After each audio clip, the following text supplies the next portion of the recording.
Ivadika lafim-baovao hafa moa isika eo amin'ny lafiny ara-politika no anoizatsika ny vaovao. Androany ary dia lasa namitahiraka any ivelany filohany CENIT hifanakalo hevitra amin'ny tompon'andraikitra amerikanina ny amin'ny firenena mikambana, vondrona eoropeanina ary ny OIF sy ny fitondrana frantsay.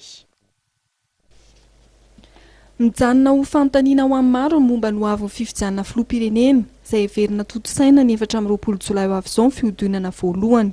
Raha mbola nampitsahatra ny famatsim-bola ny vondrona eoropeanina ary mbola nahato aloha ny fanontana amin'ny bileta tokana dia miditra amin'ny fandresen-dahatra ny firenena-dehibe sy ny fikambana iraisam-pirenena amin'ny filohany voamera maleo tena amin'ny sana amin'ny fifidianana. Manomboka androany dia hanao fitsidiana voalohany any ivelany filohany CENIT ramatoa Beatrice Tala.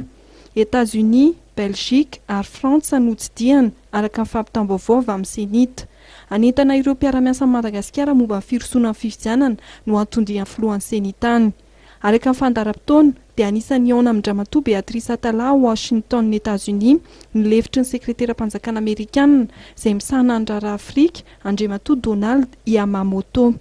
Anisan'ny horesahana ao anatin'ny dinka izy ireo araka ny vaovao voaray momba ny dingana ny fanomanana amin'ny fifidianana, ao anatin'izany momba ny bileta tokana.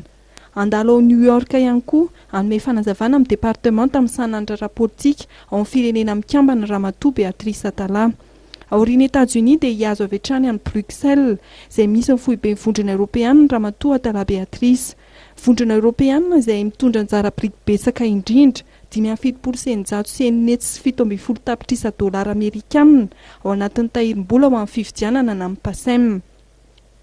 Itoy ao Paris avy eo ny dia ny filohan'ny CENIT ka eo na mitale misahana ny Afrika sy Oseana Indiana ao Quai d'Orsay ny tenany. Ka ny momba ny fanapa-kevitra izay navoaka ny fitsarana manokana amin'ny sana fifidianana na ny CES izay mivoaka ny 3 May lasa teo ary ny dingana ny lalovan'ny CENIT taorian'izay no anisan'ny fatohan'ny adevitry ny roa tota amin'izany. Eo na amin'ny sekretera jeneraly ny OIF Andriamatoa Abdou Diouf ihany koa ramatoa Tala Beatrice ao Paris.